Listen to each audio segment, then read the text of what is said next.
Parfois, on croit que le rejet dit quelque chose sur nous, comme si c'était un reflet direct de notre valeur, de notre essence ou de ce que nous apportons à la vie de quelqu'un.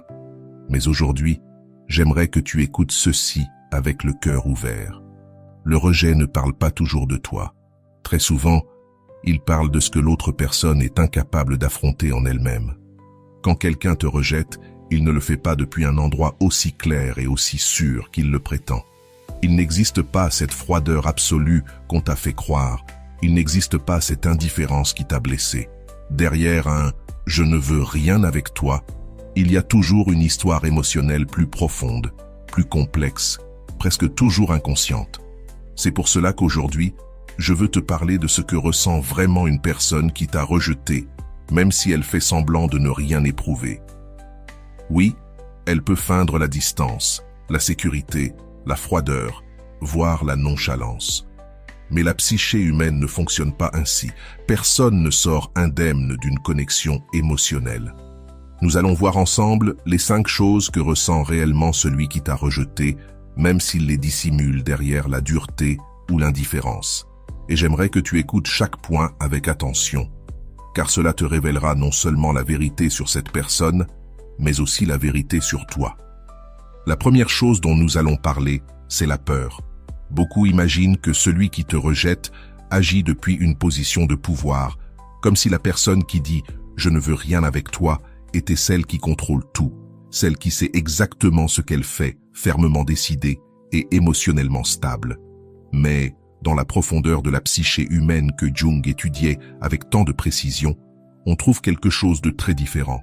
Si ce message résonne en toi, si tu sens que c'est exactement ce que tu avais besoin d'entendre aujourd'hui, abonne-toi et laisse un like. Non pas seulement pour aider cette vidéo à toucher plus de monde, mais pour t'engager envers toi-même, pour reprendre le contrôle de ta vie. Dans un grand nombre de cas, le rejet naît de la peur. Une peur ancienne, apprise, enfouie dans l'ombre. Une peur que la personne elle-même ne sait pas nommer. Ce n'est pas une peur de toi, c'est une peur de ce que tu réveilles en elle. Peur du lien, peur de la vulnérabilité, peur d'être vue réellement. Car certaines personnes, dès qu'elles ressentent une connexion authentique, au lieu d'avancer, reculent. Au lieu de s'ouvrir, elles se ferment. Au lieu de s'abandonner, elles fuient. Et pas parce que tu ne comptes pas, mais parce que tu comptes trop. Comme si te laisser approcher les obligeait à confronter des parties d'elles-mêmes qu'elles ont gardées sous clé durant des années, des blessures non résolues, des insécurités profondes, des peurs qu'elles croyaient enterrées. C'est pour cela que, juste au moment où tout commençait à devenir plus vrai, juste au moment où tu montrais ta lumière sans filtre, elles ont senti que tu les percevais trop clairement, pas avec les yeux, mais avec l'âme. Et cette vision, tout le monde ne peut pas la supporter, parce qu'elle désarme, parce qu'elle expose, parce qu'elle confronte à la vérité intérieure. Alors ce qui arrive ensuite est presque prévisible. Elles reculent, se montrent froides, sûres d'elles, te disent que c'est mieux ainsi, et s'éloignent comme si rien ne leur pesait. Mais derrière ce masque de sécurité, il y a un esprit tremblant qui tente de se protéger d'un sentiment trop vaste pour lui. Est-ce que tu as déjà vécu ça? Ce moment où une personne se durcit juste au moment où elle devenait plus douce avec toi. Ce moment où elle t'a rejeté quand tu touchais enfin quelque chose de profond en elle. Ce n'était pas une coïncidence. C'était la peur. Et cette peur reste là, même si elle la cache sous l'apparence de l'indifférence. Elle demeure silencieuse, car ta présence révélait sa fragilité. Et j'aimerais que tu retiennes ceci. Personne ne fuit ce qui ne lui fait rien. Personne ne rejette une personne qui ne provoque rien. On fuit seulement ce qui remue, ce qui active des émotions intenses. Et peut-être qu'à présent, tout commence à prendre sens. Cette froideur soudaine, cette distance inexplicable, ce silence qui t'a déstabilisé. Ce n'était probablement pas un rejet de toi, mais un rejet de ce que la personne a ressenti lorsque tu t'es approché trop près du centre de son ombre. Mais c'est précisément là qu'un sentiment encore plus profond commence à apparaître, la culpabilité. Lorsque quelqu'un rejette par peur, il crée un vide émotionnel et énergétique qu'il finit tôt ou tard par ressentir comme une perte. Personne ne peut rompre un lien authentique sans que quelque chose ne se brise en lui. Mais ce vide ne se manifeste pas tout de suite. Avant cela, une autre émotion apparaît, la culpabilité. Peut-être que celui qui t'a rejeté t'a dit que c'était mieux ainsi, que tu méritais autre chose, qu'il ne voulait rien. Mais dans son esprit, un écho commence à résonner. Cet écho, c'est la culpabilité. La culpabilité de ne pas avoir osé ressentir, de ne pas s'être permis de recevoir ce que tu offrais, de ne pas avoir été honnête avec lui-même. Cette culpabilité ne disparaît pas rapidement. Elle se glisse dans de petites fissures, inconfort, irritabilité, nervosité quand on mentionne ton nom, silence étrange lorsqu'il passe près de lieux où vous étiez ensemble. C'est comme si la peur qui l'avait fait fuir se transformait en une sensation difficile à ignorer, celle d'avoir agi contre sa propre vérité émotionnelle. La culpabilité est une émotion silencieuse, mais persistante. Elle ne crie pas, elle ne laisse pas de traces évidentes. Elle revient comme un murmure intérieur, et quand quelqu'un te rejette par peur, cette culpabilité finit presque toujours par naître. Elle se manifeste sous forme d'irritation, de fatigue, de frustration, de stress ou même d'indifférence apparente. Mais si tu observes plus profondément, comme Jung l'aurait fait, lui qui disait que la psyché ne ment jamais, tu verras qu'il s'agit d'un sentiment de dette intérieure. Un sentiment d'avoir fui quelque chose de vrai, d'avoir blessé quelqu'un qui a donné plus que ce qu'ils étaient prêts à recevoir. Et lorsque tu vois cette personne agir de façon étrange devant toi, un regard fuyant, un silence maladroit, un ton de voix soudain différent, ce n'est pas de l'indifférence, c'est de la culpabilité. La culpabilité d'avoir blessé, d'avoir fui, d'avoir manqué de courage. La culpabilité d'avoir été incapable d'être à la hauteur de la connexion que tu offrais. Parce que quand quelqu'un fuit par peur, il ne te rejette pas parce que tu n'as pas de valeur. Il te rejette parce que, en s'approchant de toi, il s'est vu lui-même et il n'a pas aimé ce qu'il a vu. Et c'est cette confrontation intérieure qui crée une tension si grande que la culpabilité devient une ombre émotionnelle qui le suit, peu importe à quelle vitesse il tente de s'en éloigner. On oublie souvent que l'inconscient humain ne pardonne pas si facilement les incohérences. Il les garde, les rumine, les transforme en sentiments persistants qui ressurgissent dans les moments les plus inattendus. C'est pour cela que, même si cette personne semble ferme, froide ou distante, à l'intérieur il existe un immense conflit entre ce qu'elle ressent vraiment et ce qu'elle a décidé de faire. Et ce conflit crée une fracture interne qui se manifeste d'abord comme de la culpabilité. Une culpabilité qu'ils ne verbaliseront jamais, car l'admettre reviendrait à reconnaître qu'ils se sont trompés, qu'ils ont choisi la facilité plutôt que la sincérité, qu'ils ont agi depuis la peur et non depuis l'honnêteté émotionnelle. Et tout le monde n'est pas prêt à regarder cela en face. Ce qui est fascinant, c'est la manière dont cette culpabilité apparaît dans leur comportement quotidien. Peut-être les remarques-tu en train d'éviter certains endroits où ils pourraient te croiser, non pas parce qu'ils ne veulent pas te voir, mais parce que ton visage leur rappellerait qu'ils ont failli. Peut-être se crispe-t-il lorsque quelqu'un mentionne ton nom. Peut-être commence-t-il à se justifier devant les autres alors que personne ne leur a demandé quoi que ce soit, comme s'ils essayèrent de se convaincre eux-mêmes que ce qu'ils ont fait était la bonne décision. La culpabilité fonctionne ainsi. Elle pousse la personne à justifier ce qu'au fond d'elle-même, elle sait qu'elle n'a pas bien fait, non pas envers toi, mais envers elle-même. Et voici quelque chose que tu dois comprendre profondément. La culpabilité n'apparaît jamais pour quelqu'un qui ne signifiait rien. Il n'existe pas de culpabilité sans lien, pas de culpabilité sans connexion, pas de culpabilité sans impact émotionnel. Si cette personne ne ressentait absolument rien, il n'y aurait pas de conflit interne, pas d'écho. Mais la vérité, c'est que la culpabilité n'est que le début d'un processus plus profond. Après la culpabilité vient une émotion encore plus intense, la nostalgie. Car lorsque la personne commence enfin à reconnaître intérieurement qu'elle a agi depuis un endroit blessé, la sensation de perte apparaît. C'est important de le dire. La culpabilité ouvre la porte à la nostalgie. Et c'est là que tout commence à changer, car tu vas comprendre comment quelqu'un qui semblait tellement sûr de lui, tellement stable, tellement indifférent après t'avoir rejeté, commence à ressentir l'un des sentiments les plus inattendus. Tu lui manques. Oui, exactement. La culpabilité ne reste jamais seule. Lorsqu'elle mûrit, lorsqu'elle se calme, lorsqu'elle laisse place au ressenti, ce qui surgit, c'est la nostalgie. Une nostalgie silencieuse, subtile, qui se glisse dans les souvenirs, qui s'active avec des détails minuscules, qui apparaît sans prévenir et qui l'oblige à penser à toi-même quand elle essaie désespérément de ne pas le faire. La nostalgie se transforme alors en une ombre émotionnelle impossible à ignorer. Et même s'ils ne te le diront jamais, ils commencent à ressentir l'absence de tout ce qu'ils auraient pu vivre avec toi, mais qu'ils ne se sont jamais permis. La nostalgie est l'une des émotions les plus traîtresses de l'être humain. Elle arrive sans prévenir, sans demander la permission, et surtout sans tenir compte de tous les efforts qu'une personne fait pour prétendre qu'elle ne ressent plus rien. Selon la vision de Jung, la nostalgie représente la preuve que l'inconscient n'oublie jamais ce qui a touché une fibre essentielle de notre être. Tu peux bloquer quelqu'un, effacer des messages, supprimer des photos, mais tu ne peux pas effacer la partie de ton âme qui a déjà été marquée. C'est pour cela que quelqu'un qui t'a rejeté revient aussi souvent au même point.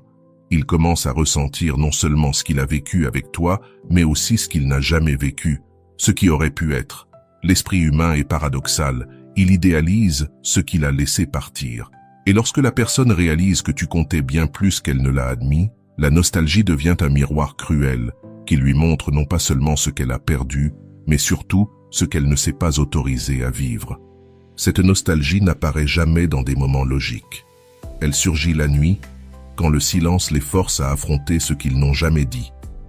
Elle surgit à l'aube, quand la conscience se relâche. Elle surgit dans des détails insignifiants. Une chanson, un lieu, un parfum, une phrase, un souvenir fugitif. Et même s'ils ne l'avoueront jamais, cette nostalgie devient une douleur douce, un murmure intérieur qui leur rappelle qu'il y avait quelque chose de réel, quelque chose qui comptait. C'est aussi à travers la comparaison qu'elle se manifeste. Ils rencontrent d'autres personnes. Ils essaient d'avancer, mais sans le vouloir. Ils te comparent, pas pour te remplacer, mais parce qu'ils réalisent qu'avec toi, il existait une qualité émotionnelle qu'ils ne retrouvent pas ailleurs. Tu représentais une expérience unique. Et lorsqu'on rejette ce qui nous importe, ce qu'on rejette en réalité, c'est une partie de soi. La nostalgie est l'écho de cette partie perdue. Et c'est là qu'un processus psychologique profond commence.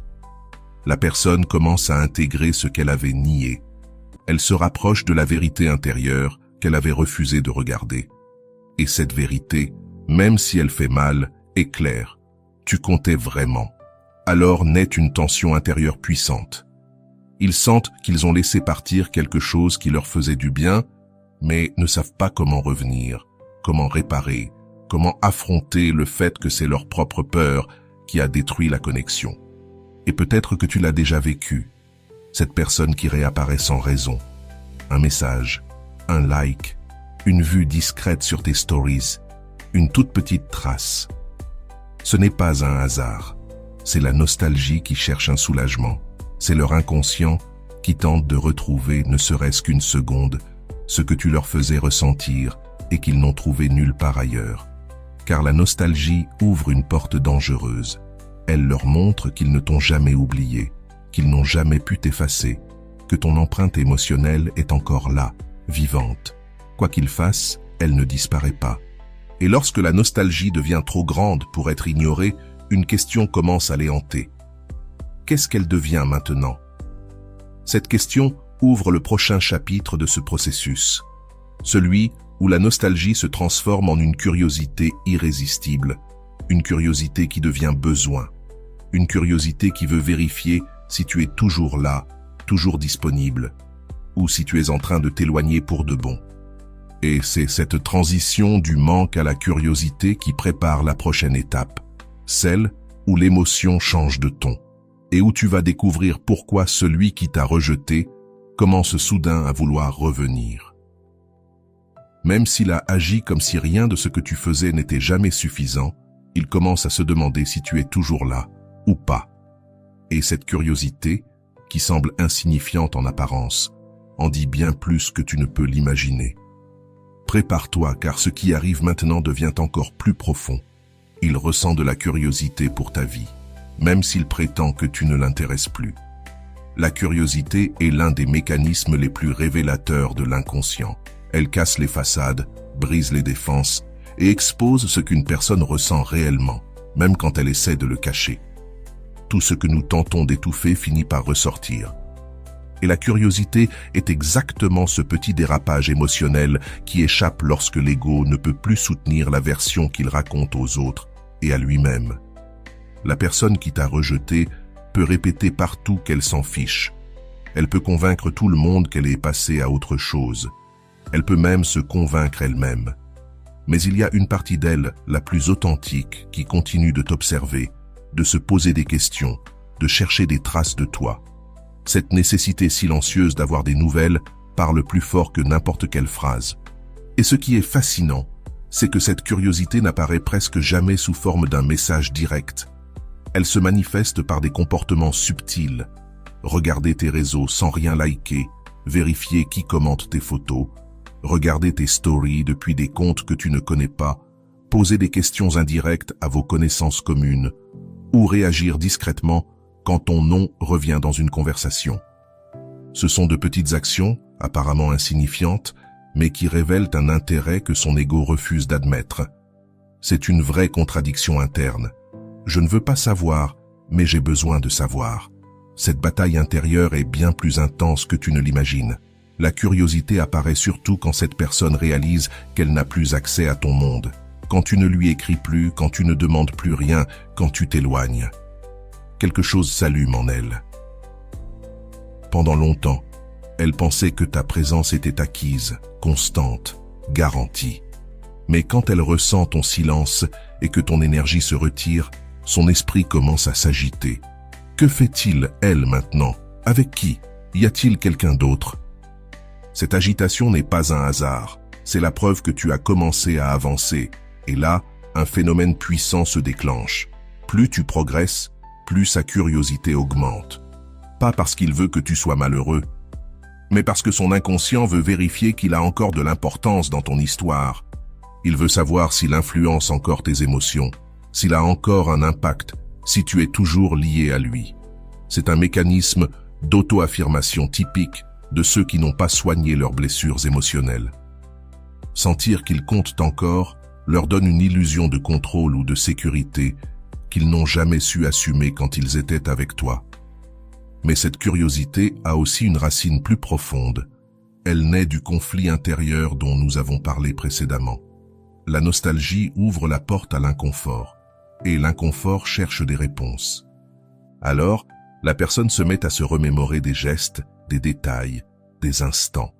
Et comme elle ne sait pas quoi faire de tout ça, son esprit cherche des informations pour calmer le doute, mais ce doute ne se calme jamais.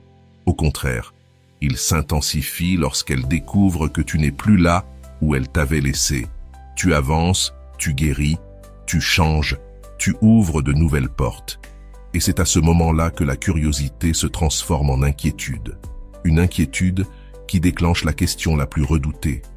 Et si je suis réellement en train de la perdre? Cette question est dévastatrice pour quelqu'un qui t'a rejeté par peur, car même si s'éloigner lui semblait facile au début, observer ton évolution à distance s'avère beaucoup plus difficile. La curiosité cesse alors d'être un simple intérêt. Elle se change en anxiété émotionnelle. Une anxiété liée à l'idée de ne plus faire partie de ton monde, à l'idée que tu ne penses peut-être plus à lui, à l'idée qu'il a perdu sa place dans ton cœur.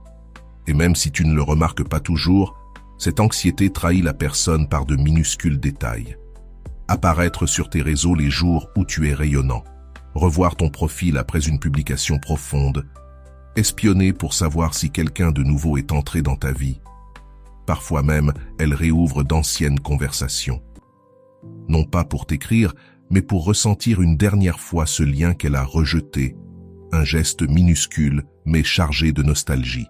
La curiosité est une preuve évidente qu'un lien émotionnel existe encore, même si tout est nié en surface. Et voici le plus intéressant. Cette curiosité n'est pas seulement émotionnelle, elle est aussi psychologique. Quand quelqu'un réalise qu'il perd le contrôle sur la situation, l'ego entre en crise. Et cette crise, justement, te conduit au point suivant, la perception brutale qu'il n'a plus de contrôle sur toi. Dans le prochain segment, tu vas découvrir ce qui se passe à l'intérieur de quelqu'un qui comprend soudain que tu n'orbitas plus autour de lui, que ta vie avance, avec ou sans lui. Et cette prise de conscience peut provoquer un véritable séisme émotionnel, même chez ceux qui prétendent ne rien ressentir. Parce qu'au fond, ils mènent une lutte interne entre ce qu'ils veulent et ce qu'ils pensent être censés ressentir. Tu crois peut-être que cette personne est totalement convaincue de sa décision, mais ce n'est presque jamais aussi clair qu'elle veut te le faire croire. Beaucoup disent « Je ne veux rien, ça ne m'intéresse pas, tu n'es pas pour moi ». Pourtant, à l'intérieur, ils vivent un conflit silencieux qui les épuise bien plus que tu ne l'imagines. Cette tension interne, cette fracture entre désir et croyance, est exactement ce que Jung observait constamment. L'être humain agit rarement depuis un seul endroit intérieur. Il est presque toujours divisé entre ce qu'il désire profondément et ce qu'il craint de perdre. Lorsque quelqu'un te rejette, il peut très bien y avoir une partie authentique de lui qui veut s'approcher de toi, s'ouvrir, tenter quelque chose avec toi. Mais une autre partie plus ancienne, blessée, conditionnée, lui murmure que non, que c'est dangereux, qu'il pourrait souffrir, que tu es trop, qu'il ne mérite pas cela, ou qu'il vaut mieux rester dans ce qu'il connaît, même si c'est malheureux. Et c'est là toute la tragédie. Tu ne fais pas face à une seule personne, mais à toutes les couches intérieures qui coexistent en elle. Tu as peut-être déjà senti que cette personne se comportait d'une manière avec toi, dans l'intimité, mais complètement différemment dans sa vie quotidienne, comme s'il existait deux versions d'elle-même, l'une qui se permettait de ressentir et l'autre qui se punissait de ressentir. Cette contradiction est beaucoup plus fréquente que tu ne le crois. Beaucoup ressentent un véritable élan vers toi, mais cet élan se heurte à des croyances enracinées depuis des années, des idées comme « je ne suis pas assez »,« si je m'approche, on va m'abandonner ». L'amour finit toujours mal. Mieux vaut ne pas s'attacher. Ce ne sont pas des phrases qu'ils disent à voix haute, mais elles agissent comme des barrières invisibles qui bloquent toute tentative d'aller vers une connexion authentique. Quand cette personne t'a rejeté, peut-être qu'elle ne rejetait pas ce qu'elle ressentait pour toi. Peut-être qu'elle rejetait ce qu'elle croyait que ce sentiment allait lui demander. Prendre en charge son monde émotionnel, affronter ses traumatismes, arrêter de fuir. Tu es devenu un miroir trop clair, trop honnête, et quand quelqu'un n'est pas prêt à se regarder, il préfère briser le miroir plutôt qu'affronter son propre reflet. Voilà pourquoi ils semblent si convaincus lorsqu'ils affirment ne rien ressentir. Ce ne sont pas tes émotions qu'ils répriment, ce sont les leurs. Et cela fatigue, cela fait mal. Ça ne disparaît pas simplement parce qu'on essaie de l'ignorer. Au contraire, plus ils tentent de faire taire ce qu'ils ressentent, plus la contradiction intérieure s'intensifie. Cette lutte interne explique aussi leur comportement contradictoire. Un jour, ils te cherchent. Le lendemain, ils t'ignorent. Un jour, ils montrent de l'intérêt. Le jour suivant, ils semblent froids. Ils disent ne rien vouloir. Mais ils regardent tes réseaux, apparaissent dans tes stories, demandent de tes nouvelles, reviennent sans que tu les appelles. Ce n'est pas un hasard. C'est de la résistance émotionnelle déguisée en indifférence. Et toi, tu l'as senti. Malgré leurs mots, quelque chose dans leur regard, dans leur ton, dans leur énergie, racontait une autre histoire. Cette intuition est très souvent juste. Tu perçois le conflit qu'ils vivent en eux. Il y a quelque chose d'encore plus profond. Lorsque quelqu'un te rejette pour se protéger, il ne choisit pas le bonheur. Il choisit la peur. Et quand la peur dirige, le désir se retrouve enfoui sous des couches de déni. Avec le temps, cette contradiction devient un poids qui ne se voit pas au début, mais qui finit par se transformer en anxiété, en insatisfaction, en nostalgie, parfois même en colère contre soi-même. car il est difficile de vivre en sachant qu'on a peut-être laissé partir quelque chose qu'on voulait vraiment, quelque chose qui nous avait touchés, quelque chose qui nous avait profondément émus. Si tu ressens que tout cela résonne avec ton histoire et que tu veux continuer à grandir, comprendre ton esprit et guérir les blessures qui font encore mal, alors la suite est pour toi. Je t'invite à poursuivre ton chemin. Il existe des vidéos qui peuvent t'aider à renforcer ta valeur, à briser les schémas qui t'ont limité et à te rappeler qui tu es réellement. Choisis l'une des vidéos que tu vois ici et avance.